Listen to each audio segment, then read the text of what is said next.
Welcome to We Are Soccer, the show that talks about pro soccer, youth soccer, and everything in between. I'm your host, Craig Hearn. As you can see, it's a new setup, a new format, new studio, new everything, new fun. You guys ready to dive in? Let's do this. All right.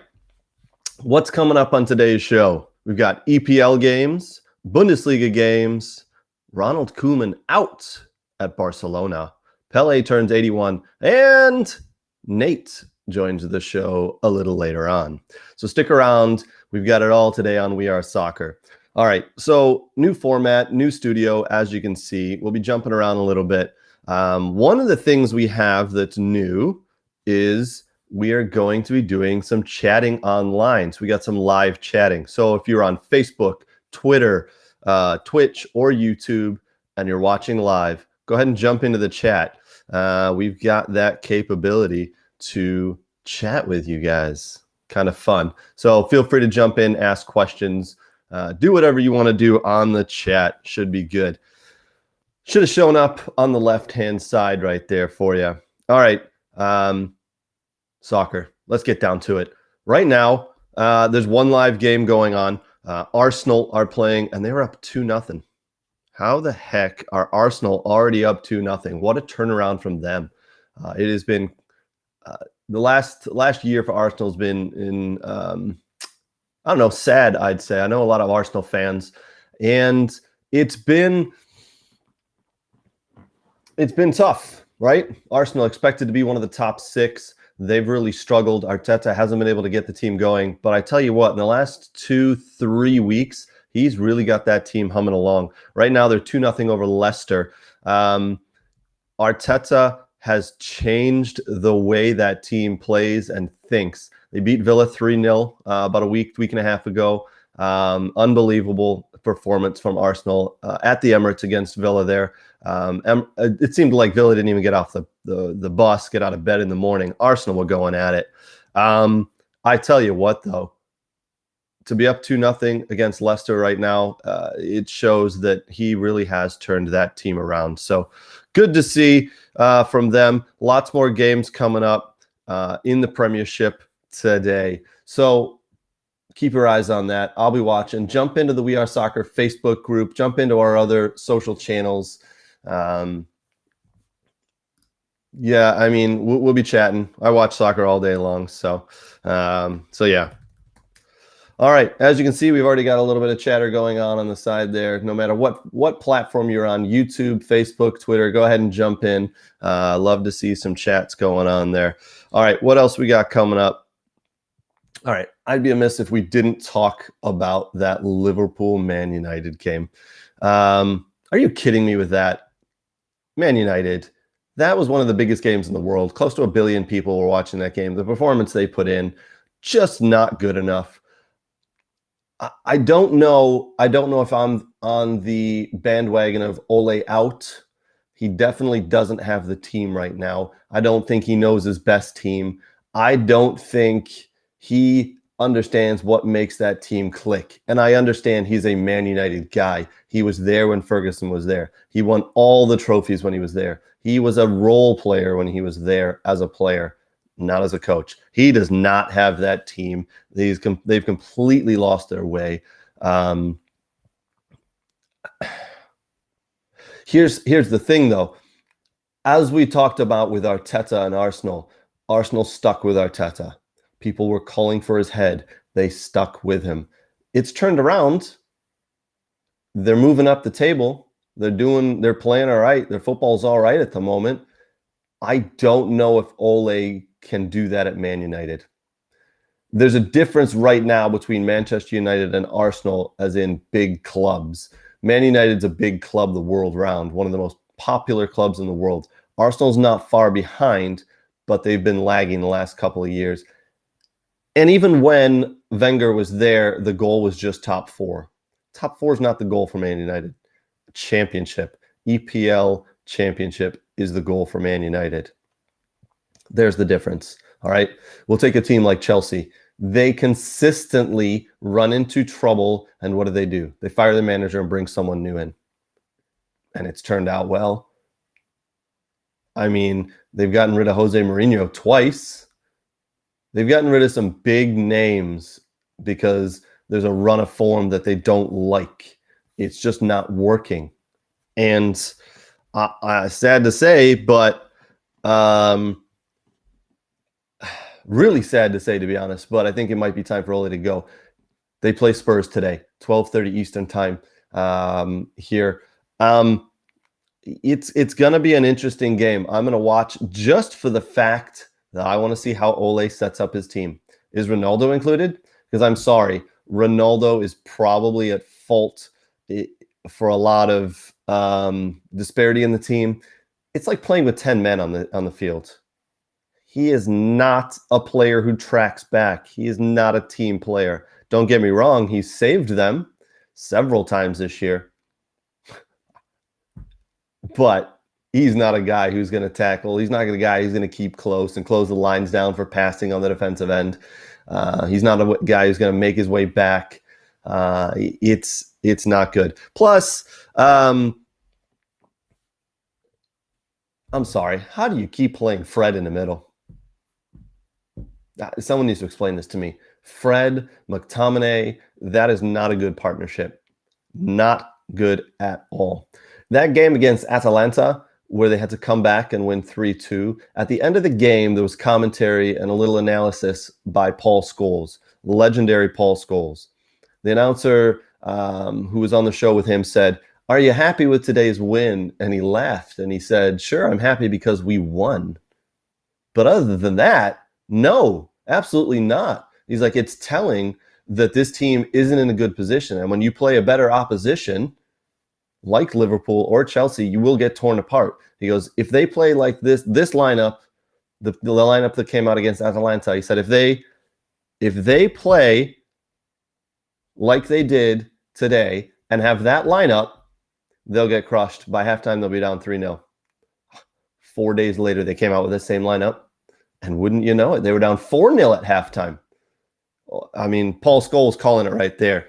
That was obviously it was for a non Man United fan. That was fun to see, fun to watch and listen to. All right, I just want to quickly go through some of the stats that came out of that game, though. Man United Liverpool, one of the biggest games in the world, as I mentioned. Close to 1 billion people watched that game the world round. If you think about it, that's 1 in every 6 people were watching that game. Just for our American fans, the Super Bowl last year garnered 112 million views. A league game between Man United and Liverpool had close to 1 billion views. So just to put that in comparison. All right. We all know Mo Salah scored 3 goals. Right now, he's got to be the best player in the world, the absolute best player in the world. You give me the chance to sign anybody right now, and it's him. He is just on fire putting the ball in the net. He's the first ever player to score a hat-trick away at Manchester United in the history of the Premier League. All right. Someone online messaged me the other day with this fact, and yes, it's a great fact, but I want to keep you guys up to date. The Premiership didn't start until 1994. So beforehand, there was hat-tricks by opposing players at Man United. So let's keep that. Let's make sure we understand what's going on there, all right? Yeah.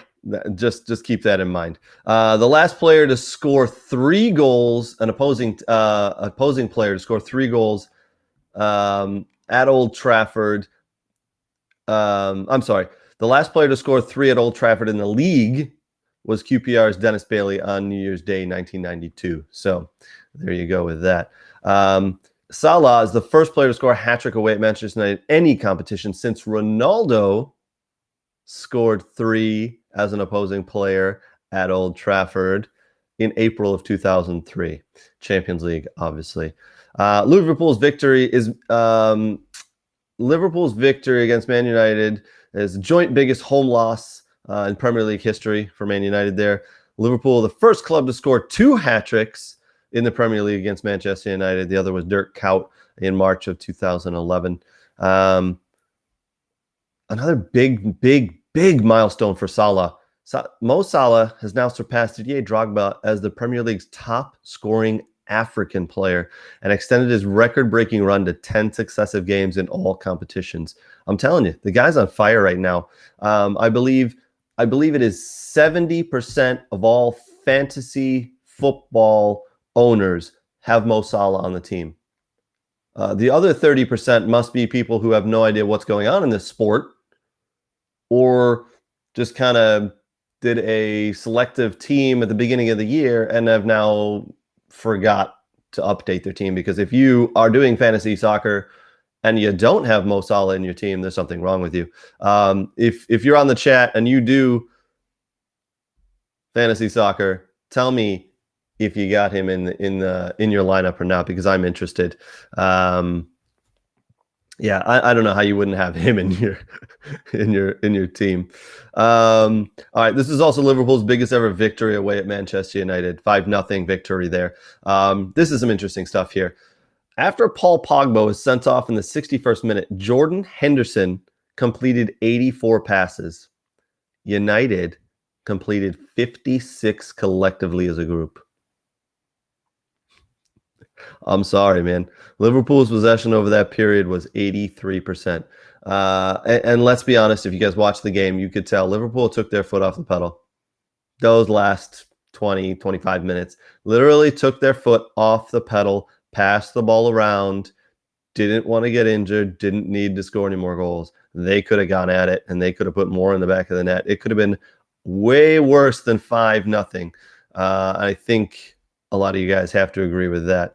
Man United fans, I'm sorry, I'm not trying to pile on. I know we have a lot of Man United fans in the We Are Soccer groups, but I do want a lot of you guys' opinion on Ole. Is he in? Is he out? He's at the wheel. Should he be at the wheel? We've seen what happens with other big clubs.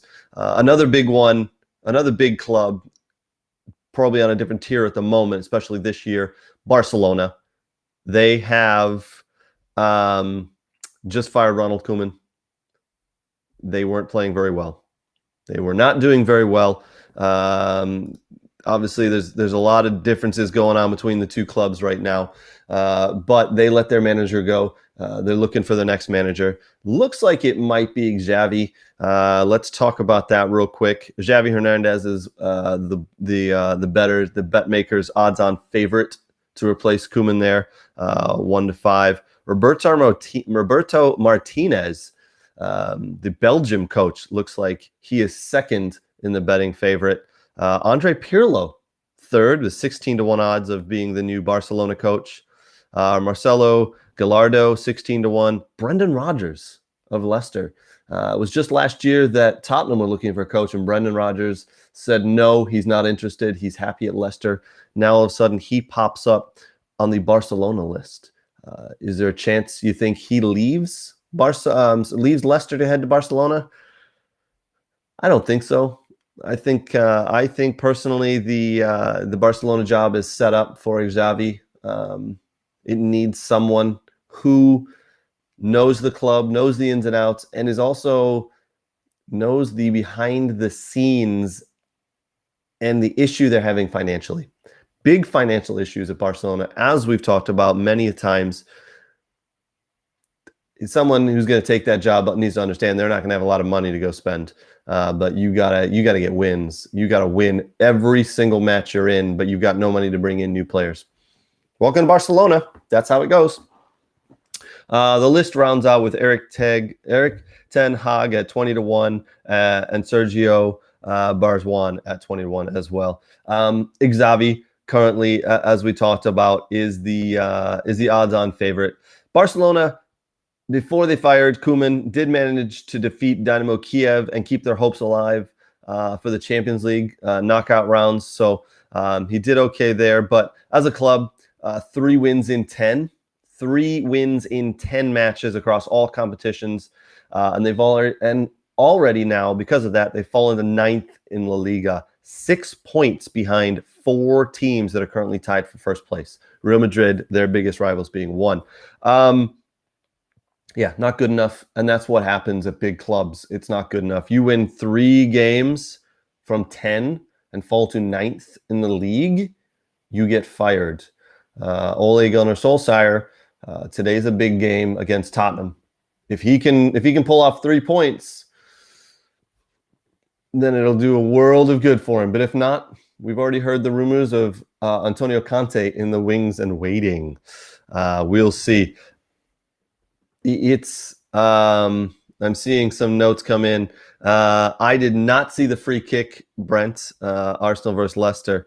I tell you what, though, a little later in the show, I got some goals for you guys to watch.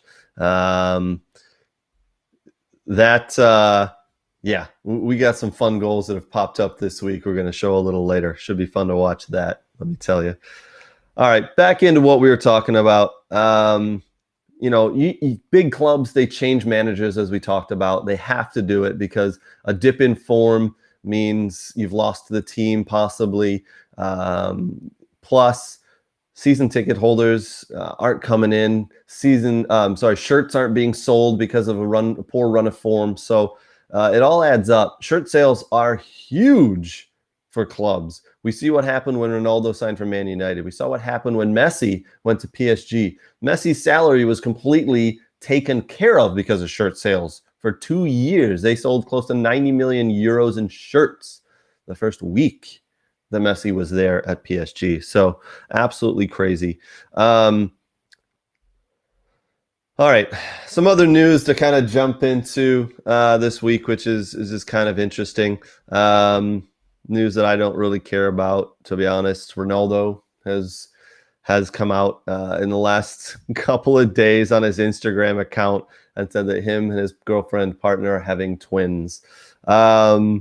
This will be Ronaldo's second set of twins. I think he's up to 5 kids now. Someone said he's looking to have seven kids. This will be 5 for him. So, yeah, good luck with that, Ronaldo.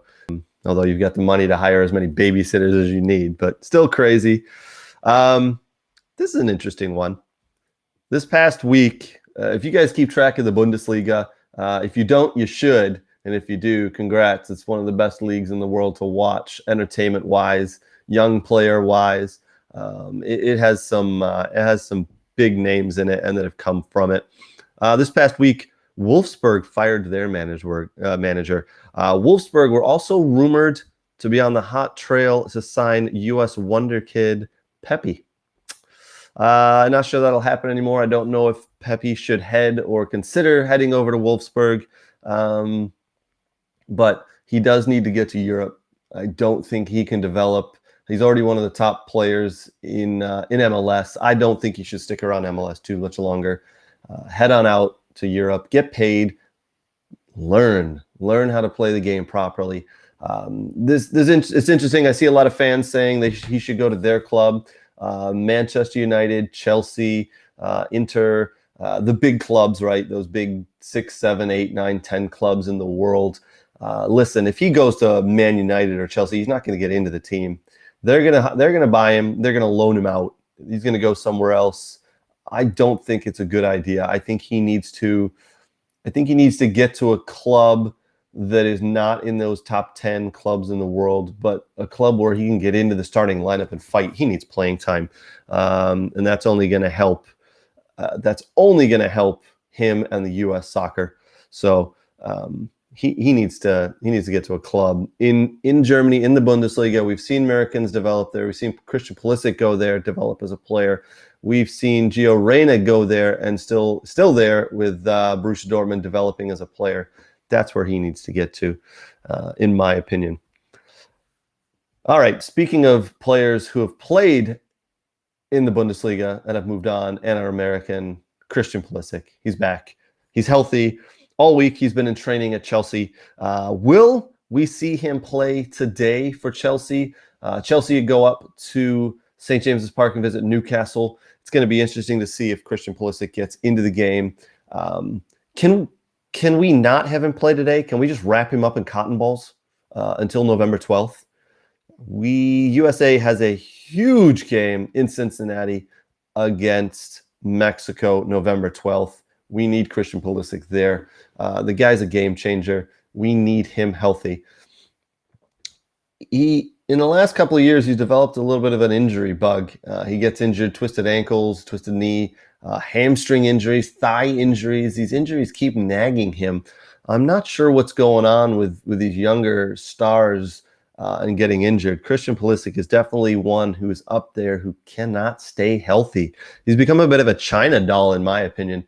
We got to keep him healthy. He's got to stay healthy for his growth in the game. He really does need to stay healthy,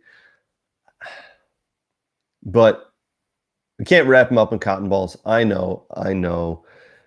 You do that and he'll lose form. He won't have his touch, and then he'll be useless on the field against Mexico. But he's a game changer. I think you put him on the field, you get him running. That's someone who the USA absolutely needs November 12th. So we'll see if he can stay healthy, play in a few Chelsea games here, and then get into the USA squad. I have no doubt if he's healthy, he'll be in the squad, whether he's played or not at Chelsea. Speaking of injuries and young stars being China dolls, Erling Haaland, this dude cannot stay healthy to save his life. He's been out again for the last week and a half. He's going to be out again this week. Another young player who can't stay healthy. I'm telling you, at the end of the summer, he's going to be available to be purchased from Borussia Dortmund for the fee of 75 million euros. Any club in the world who's got money is going to want to stump up that money and pay him 75 million euros. Yeah, we'll take him. What they don't realize is it's going to cost 500,000 euros a week to pay him. All right. He'll be one of the most expensive players in the world. And is he worth it? When he's healthy, yeah, absolutely he's worth it. The guy scores goals, absolutely scores goals. But he can't stay healthy. The guy just can't stay healthy. Nate, in our Bundesliga chat time this week, said, can't stay healthy and missed one of Borussia Dortmund's biggest games last year because of being unfit. I think he had a thigh injury or a hamstring injury or something, could not stay healthy. And again, that's proven to be the case this year. Cannot stay healthy. I think if they've played 10 games, he's missed 5 already. Dude needs to stay healthy. Would you buy him? Would you buy Erling Haaland and run the risk of him being injured every other week? For 500,000 euros, 500,000 a week? I don't know if I could do it. If I'm the director of the club, I don't know if I could do it. There needs to be some assurances that he's going to be playing because dude can't stay healthy. It's crazy. If I don't know. So we've got Christian Pulisic and Erling Haaland can't stay healthy. Little thigh injuries, hamstring injuries, muscle injuries, twisted ankles. What these guys need to do is take a page out of the Messi and Ronaldo book. 36 and 35, and they don't miss games. 2 games a week, they play. They don't miss games. Now, I get it. I'm contradicting myself a little bit because earlier I said Ronaldo being on the field hurts Man United because he doesn't track back and he doesn't get into tackles and he doesn't do this and he doesn't do that. But that's now. A couple of years ago, 3, 4, 5 years ago, he was doing that stuff. And he was still healthy. He still banged in the goals. He was able to keep himself fit. Why is it the Pulisic and Erling Haaland can't stay fit? I don't get it. These guys need to get on a regimen or something that these older players are on. All right, Messi, Ronaldo, you know some of the other players, the top players in the world who are aging up there, they stay healthy. These young players got to jump on this bandwagon, man. They got to stay healthy because I'm sorry, I do not want you at my club if we're going to be paying you 500,000 euros a week and you're going to be sitting on the bench injured. Just can't happen. All right, looks like we got a lot of chat going on here. I love to see it. Brooks Lambier saying, Koeman to MLS. Chicago and Cincinnati still need a head coach. FC Cincinnati love the Dutch coaches. Yes, they do. Yes, they do. I don't know if Koeman's going to head to the MLS. I still think he's got a lot to offer on the European stage. He'll probably find a nice cushy job somewhere. That, or he'll head over to Qatar or China and get paid a boatload of money in one of those countries and leagues. All right. So again, if you guys are on YouTube, if you're on Twitch, Twitter, Facebook, and you're watching live, go ahead, throw some chats in there. Love to see it. A little later in the show, we've got our boy Nate coming up. Who doesn't love a little Nate in their life, right? He'll be coming up. He'll be joining shortly. It'll be fun. Let's see what else we got going on today. How's that game going with it's halftime? Arsenal up 2-0. They were killing it, man. I'm telling you, they were. Their shots after 20 minutes, they were 5 shots on goal to Leicester's none. They were killing it possession-wise. It looks like the last 25 minutes here, Leicester have picked it up. They finally got 5 shots, 4 on goal, and have picked the possession up big time. They at halftime 63% possession to Arsenal's 37%. So big time there. Absolutely big time there from them. All right, some of the other games that are coming up this week. This weekend, sorry. Burnley play Brentford a little later today, 10 o'clock game at Turf Moor. Liverpool Brighton at Anfield. I'm sure Liverpool will get a huge ovation from the Anfield faithful, everybody who's down there coming home after that 5-0 victory over the arch rivals. Do you guys know that the two stadiums, Old Trafford and Anfield, are approximately 35 miles apart? That's crazy. Think about that, man. Over 1 billion people watch two teams play who are 35 miles apart. Other big games this weekend, Man City, Crystal Palace. Don't sleep on Crystal Palace. They've been playing really well. They were my odds-on favorite to get relegated this year, proving me wrong. Absolutely proving me wrong. It's crazy how well they've been playing, picking up points. Even the games they haven't played well, and they've gotten some draws. The only bad game they had was against Chelsea, first game of the year. But bringing in Patrick Vieira at the beginning of the year, having 11 players on the books, they'd let 14 players' contracts expire. He had a big job in his hands, and I thought there's no way he gets this job done, gets points on the field, gets this team going in the right direction, and stays in a premiership this year. Patrick Vieira proving me wrong. Absolutely nutty how well they've been doing. I tell you what, I think I actually put money in one of the betting apps for Crystal Palace to be relegated. Yeah, I should probably cash that out now because I don't see that happening. They are sitting 15th right now after 9 games. They do only have 1 win, but 6 draws. 6 draws. They turned 2 of those draws into wins, and I mean they'd be up into 7th place right next to Man United. So don't sleep on Crystal Palace. They score goals in their games, by the way. So don't sleep on them. So I'm really impressed with the way that club has turned around. So big congrats to Patrick Vieira there.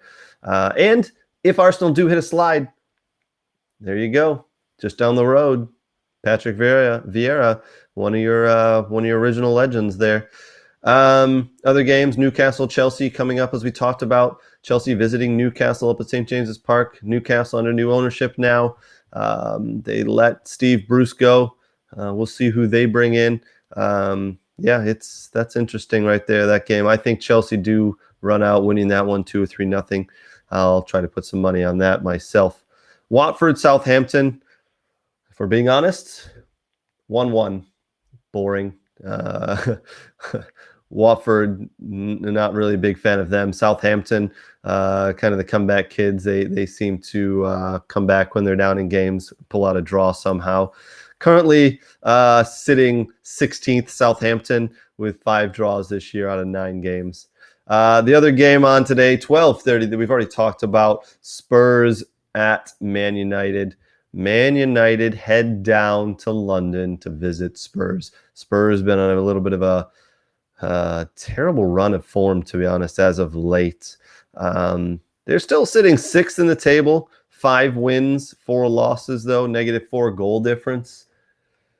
They got to pick it up. They got to pick it up, man. And if this is going to be an interesting game with Man United visiting. Man United been down, as we've talked about the past couple of weeks.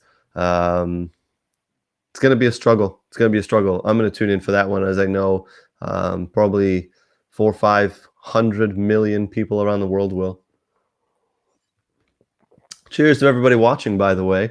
If you guys are drinking a little tea or drinking something, let me know. Let me know what you are drinking. All right, I gotta send Nate a link here.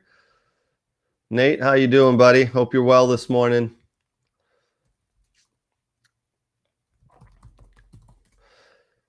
Yeah, we got some tea. I love drinking a little tea in the morning. Who doesn't love tea, right? I drink coffee sometimes as well, but tea's my go-to. Link. Someone let me know when that game Leicester and Arsenal comes back on. Looking forward to that. We'll be joined by Nate here shortly, and we're going to jump in and do some chatting on the Bundesliga. Some big games coming up this weekend. Really, again, if you guys aren't into the Bundesliga, get in on this, man. Love the Bundesliga. It is absolutely an awesome league to watch. Nate's telling me that he's drank enough iced coffee to kill a bear. So, oh crap, coming in hot, folks. Watch out. Here comes Nate. Yeah, he'll be here in a minute. Let's get back to what we were talking about there with games for the Premiership this weekend. Tomorrow, Leeds and Norwich. I heard some guys on one of the local, we'll call it Sirius XM channels. You guys know what I'm talking about, saying this is going to be a boring 0-0 game. I don't think so. Norwich haven't won a game this year. They're struggling. They're really struggling. But at some point, they will win a game. They will win a game. Will it be this one? I don't know. Leeds are in a little bit of a poor run of form, but I think both teams being in a poor run is really going to spur them on, and this is going to be a fun game to watch. This is tomorrow, Sunday, 10 o'clock Eastern time. This will be a fun game to watch. And then right after that, another good one, Aston Villa, who have been slumping, against West Ham. West Ham visit Villa Park. West Ham, I'm telling you right now, they are the team. Right now, they are in 4th position, 5 wins out of 9, 2 draws, 2 losses, plus 6 goal difference. David Moisinho, as they call him, he's got this team going. I'm very impressed. I am not happy to see them visiting Villa Park tomorrow because they are playing well. Villa are slumping. I'm going to have to watch this one from behind the couch with one eye open because it could get disastrous. Villa losing last time 3-0 to Arsenal, as we talked about. Not a good showing from Villa. They're in a bad run of form. Not happy with them at the moment. It's going to be a tough one there. Those are the games for the weekend. Then Monday starts off with Wolves and Everton. Wolves at home there at Molineux. Everton visiting, being the away team. That's going to be a fun one as well. Those two teams score goals. If I had to bet on it, I'd probably pick a draw, to be honest. I'd pick a draw between those two teams in that game. So why don't we jump in? Looks like Nate is joining us. Nate, we all remember Nate from couple of weeks back. Again, if you're just joining us, welcome back. New studio, new look, new format, more fun. Jump into the chat, talk to us. It's going to be fun. It's a lot more interactive this time around, our new studio here. All right, why don't we bring in Nate here? We'll jump in and start chatting with our boy Nate. Nate, what up, man? How goes it? Oh, look at that, Stuttgart. This is a fine shirt that a fine friend actually gave to me. Thank you very much, Mr. Craig. Oh, love it. I'm actually going to throw on my AirPods here. I think I can hear you better. and not give off an echo. Well, Give me a where's the second fun here, in buddy. that? Glad What's to see going you on, wearing the man? shirt. Fit all right? Well, it's a little tight in the arms because I forgot one A little thing tight is that in the arms, he says. Oh. well, there's a Europe, if you will, and Janko's a Yep. European company, so usually they're a size lower. So yeah, it's a little tight in the arms, but you know what? That ain't bad.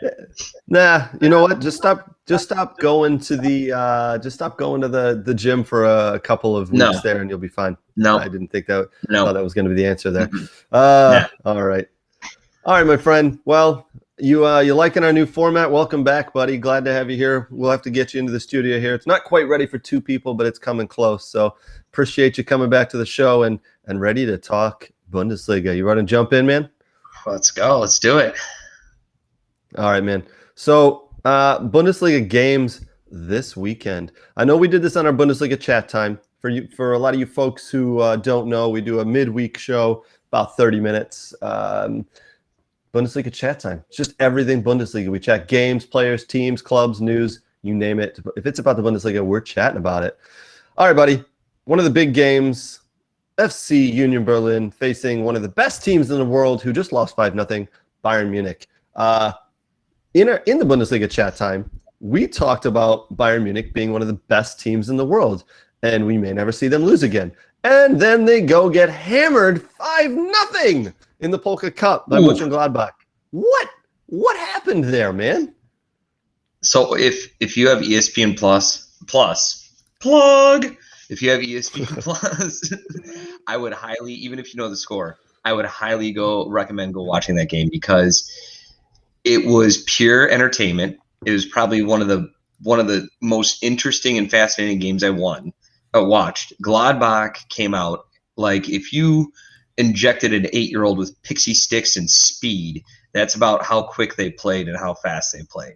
And they just absolutely swarmed Munich. And what was more interesting was how the announcers were reacting and how everything came out and they were just going, oh my God, and every time they scored a goal, they were still like, well, yeah, they're down 2-0. Well, Munich can come back. And it just perpetuated and continued that way. Even the announcers couldn't believe that Gladbach had the better hand. And they smoked them. They literally came out with a game plan. And I think the game plan was just, hey, who cares? Go at them. And they did. They won every ball. They were the first every ball. And it was just quite impressive for a team. Actually, Gladbach hasn't been dominant in the Bundesliga at all. And for them to come out that way was surely amazing. It was a home game the crowd was full capacity. They were going crazy. And you could just, from the TV, you could just feel the energy going off. So if Union Berlin somehow is Gladbach that way, we'll see. Munich were without their coach because Nagelsmann is on COVID restrictions. Maybe his phone acted up and he couldn't call them to make a change. I don't know, and dodgy reception, who knows. But yeah, they didn't respond at all. And that back line looked shaky. And for once, Munich actually looked like a mortal team playing against first time this year. And that not even in against a German team. I mean, even in the Champions League, they've been rolling through these teams. So for the first time ever, they've actually had someone who struggled. Yeah, I mean, I'll be honest. I missed the start of that game. I got an update on my phone, and it was 2-0. They were down. I went, I got to tune in this game. And as I was tuning in, I was like, oh, I got to check the lineup. All right, what Bayern Munich must have put out their B team.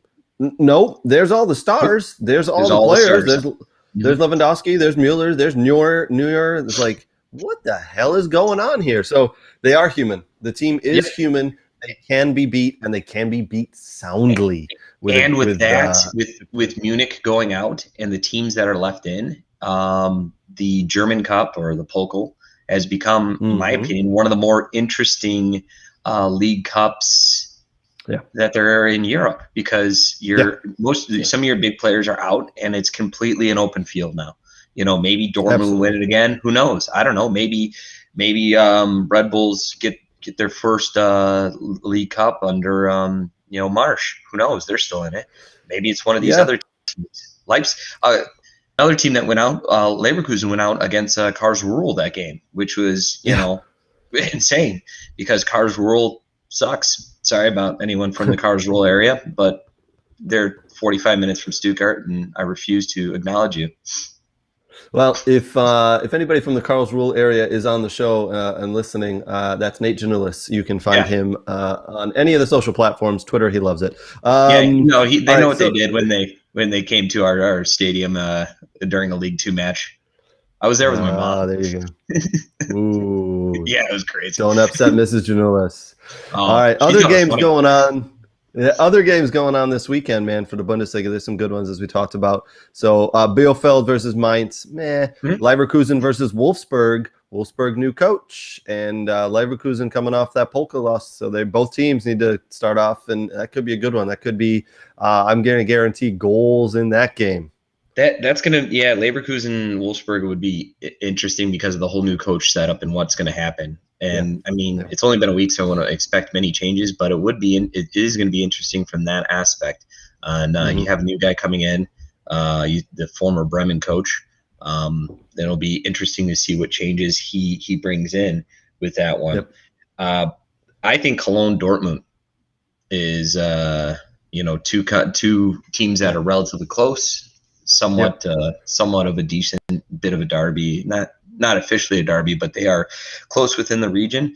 Cologne, who's doing very well, usually has a decent strategy under coach, and Dortmund, which is just always fun to watch with their attacking power. So that is an interesting one as well. Leipzig Frank is going to be entertaining as well.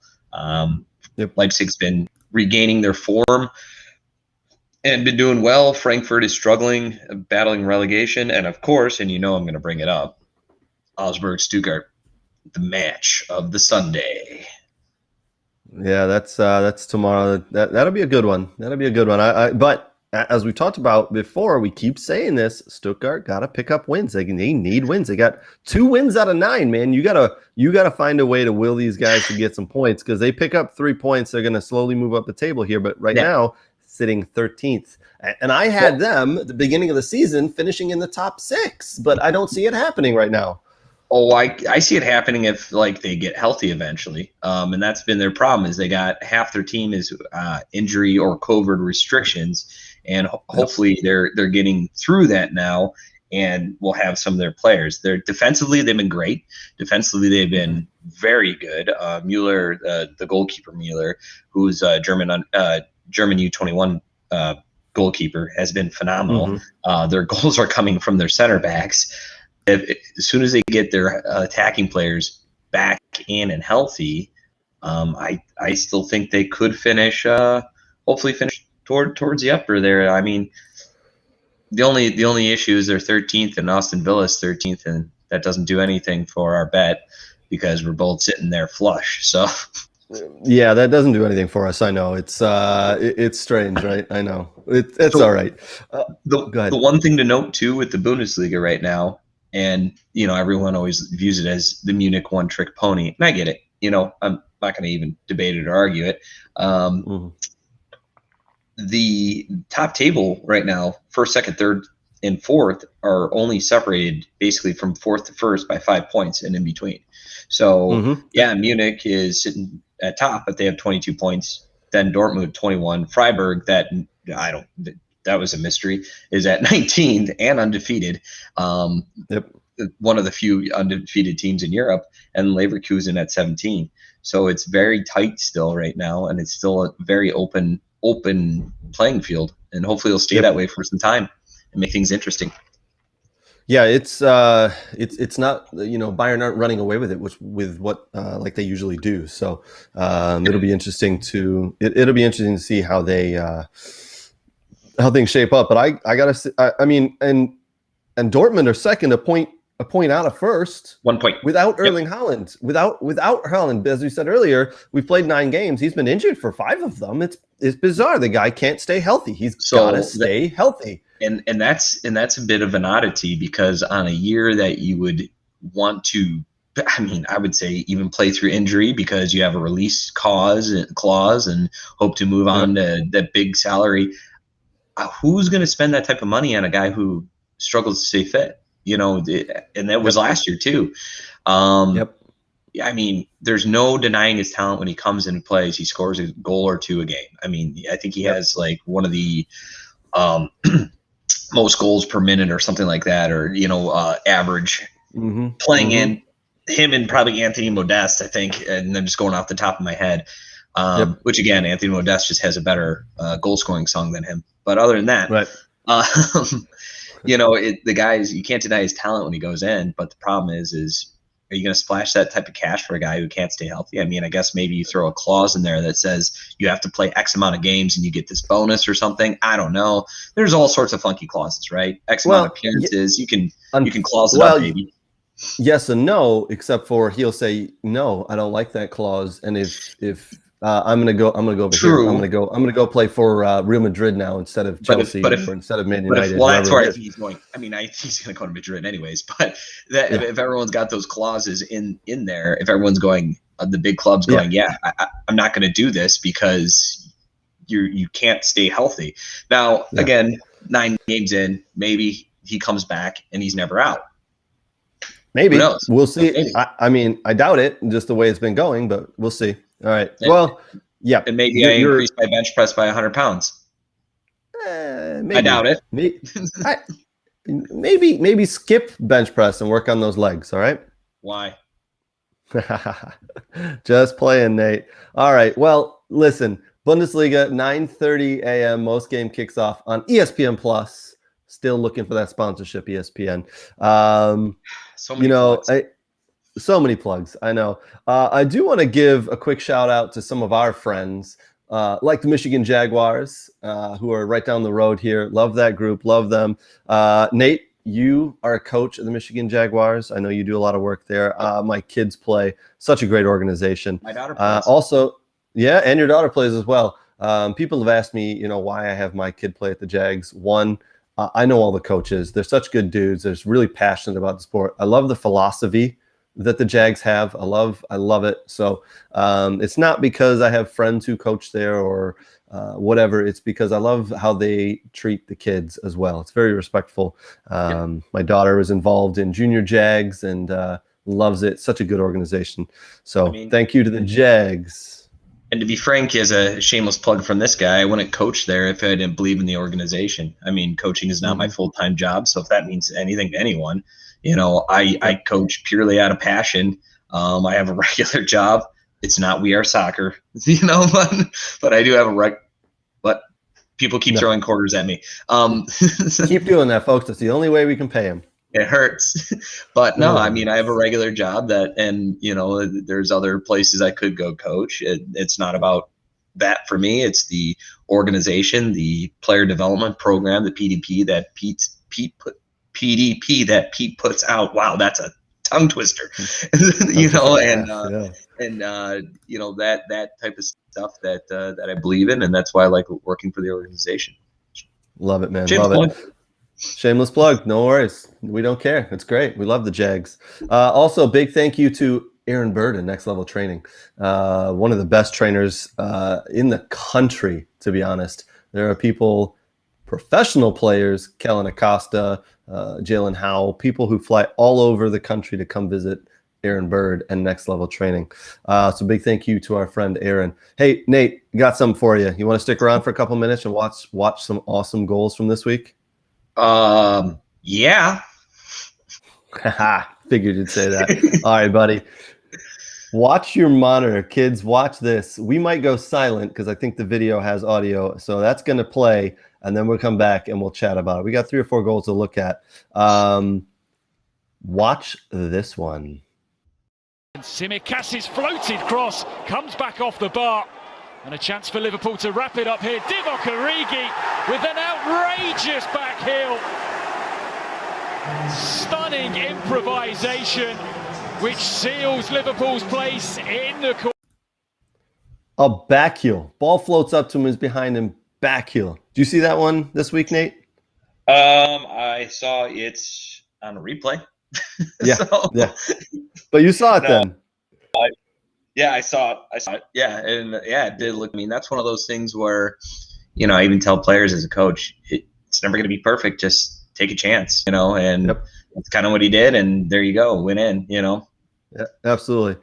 All right, I got another one for you. Watch this one.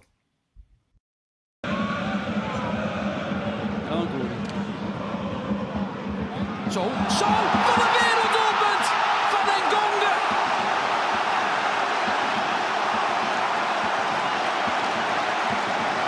Groningen scoort niet vaak. Sorry about the poor quality there, but you got to get the video from somewhere, and that's how I found it. Scorpion kick. Unbelievable scorpion kick. Again, I mean, just throw it out there. Just throw it out there and try to direct that ball in. There was nothing else he could do. You're right. Just throw your foot out there and see what happens. And man, what a goal. And that's kind of, any person who, doesn't watch soccer and they're like, oh, why do you watch it? There's, you can see there's so many ways you can score. There's so many ways these goals go in sometimes. And that's, unlike some sports where it just is what it is, like it hits a hit. I'm not trying to, downplay other sports, but to me, that's what makes soccer special, is these acrobatic goals that can come in from nowhere unexpectedly, just boom, there it is. And that's what makes things exciting. And that's how to me, that's like, and then again, like if that was the only goal of the game, that's how a 1-0 game is super exciting, because you're just like, wow, that came from nowhere. You've been winning the whole time. It's that build up anticipation, then boom, it's in. Yep, absolutely. I got on the chat, on Facebook chat, Brooks Lambier just jumped in and says, how about a little love for some Portland Timbers? So that's what PTFC means. Tell him to stop speaking in wind talker code. I know. All right, but watch what I've got lined up. You ready? Room for Moreno forward. Asprilla making a big run.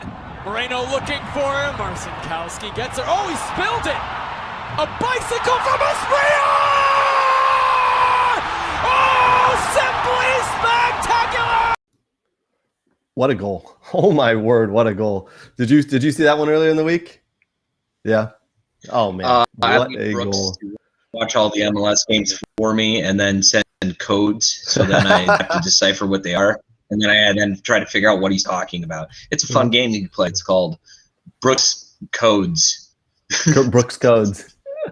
Well, for a lot of the viewers, if you're into the MLS and you want to dive deeper, we do a weekly MLS roundup here at We Are Soccer. Brooks Lambier, our soccer syndicate scout, joins us for that. We get a lot of views on that because the MLS has come a long way, man. And that's a good time. I got one other. Go ahead, Nate. What?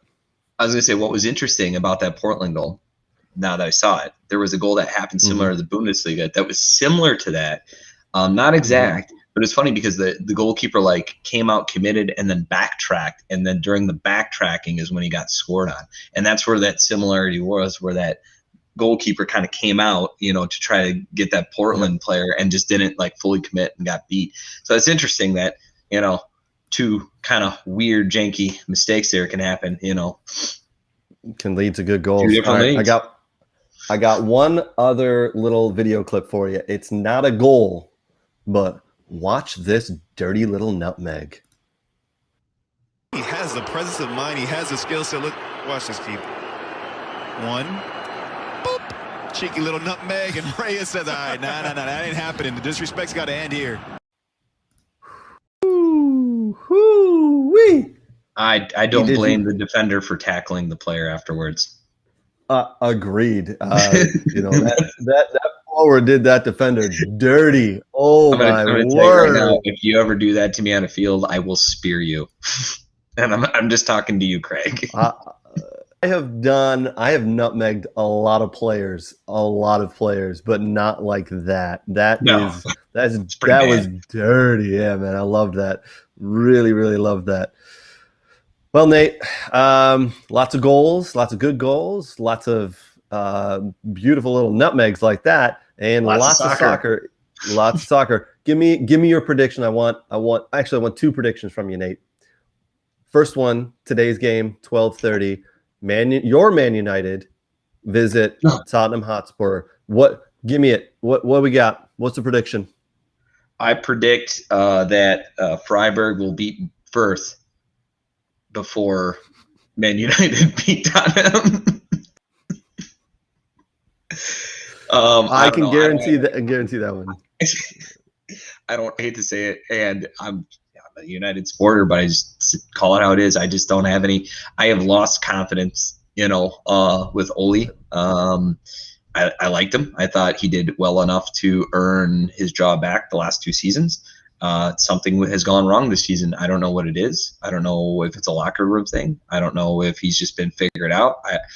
I don't know what it is until he gets it right or starts to get it right. And I'm not just talking about the Liverpool game. I'm talking about all the other games, the other ones leading up to that, outside of the first game or two from the start, which they look good. Something's gone wrong. I don't know what it is. Mm-hmm. I don't know. You know what I mean? And until it gets righted, I think it's going to be a tough season for United. I don't know if Ole's going to be canned. I mean, they just extended his contract, and I don't know. You know what I mean? And even if is that even the right answer? So I don't know. They'll need to pay him £7 million to go away. So people paid me more to go away. Oh, I love it. All right, give me one last prediction. I want your prediction on tomorrow's Augsburg-Stuttgart game. Give me a score. Well, just out of principle, I'm going to say Stuttgart's going to win by 52 goals. Well, yeah. All from their center backs. Right. All from their center backs. Their center backs are just strikers in disguise. All their goals come from center backs. Forwards are overrated. Just feed it to your center back. No, I think it's going to be close. Yeah, I think it's gonna be a close one. It always is with those two, but I think Augsburg's gonna lose. I think Stuttgart's gonna win like 2-1 or 1. It's gonna be a 1-goal game. I think either 1-0 or 2-1. I think it's gonna be a really close match, but I think Stuttgart's more informed, surprisingly, than Augsburg, and I think they got a better squad even with all the injuries. Understood. All right, putting mortgage house money onto Stuttgart. All right, let's do this. I'll put my $1.50 for my $7 million. My $7 million go away money. Yeah, exactly. All right. Well, Nate, I appreciate you joining. I know you got a lot going on, coaching with wife and kids and everything else. I appreciate you joining. We'll get you back into the new studio within the next couple of weeks, my friend. But before that, I'll need to see you this weekend. In the middle of this week as we do another Bundesliga chat time. Correct. All right, Nate. We'll see you, buddy. Thanks again. Games. Good luck. Be safe. Sir. Happy Halloween. Happy Halloween. See you, buddy. All right. Love it when Nate joins. Nate's become part of the show. Just joined in on the soccer chats, and now he's part of the show. If you're in the Metro Detroit area today, get out to Keyworth Stadium. Detroit City FC is playing California United Strikers FC at 4 o'clock. Promises to be a good game. If Detroit City FC wins, they wrap up the fall championship. They won the spring/summer championship, and then the second half of the season is the fall championship. With a win today, they'll officially wrap up and be crowned champions. They play in Nisa. It's a great league. Detroit City FC, such a good team. So good they could probably jump up leagues if they wanted. Yeah, man. It is it's maybe about that time, folks. Hope you enjoyed the new look of We Are Soccer, our new studio, our new format, our new chat on the side there. It's more interactive, more fun. You name it, we'll do it. So if you got any suggestions for the show, throw them out. Happy to do it. Happy to kind of play along, have some fun. Big thank you to our friends Aaron Bird, Next Level Training, Tim Merritt, Ross Mortgage, and the Michigan Jaguars. Thanks, guys. Appreciate it. And join in this week. You'll see MLS Roundup. Brooks Lambier joins me for that show. And then a couple of days later, we do Bundesliga Chat Time. And Nate does that show with me. Lots of soccer to talk about, and we jump on. Plus, we'll probably be going live a couple more times with some things. So jump on, have fun, don't be afraid, and appreciate the love. All right, until next time, guys. Cheers.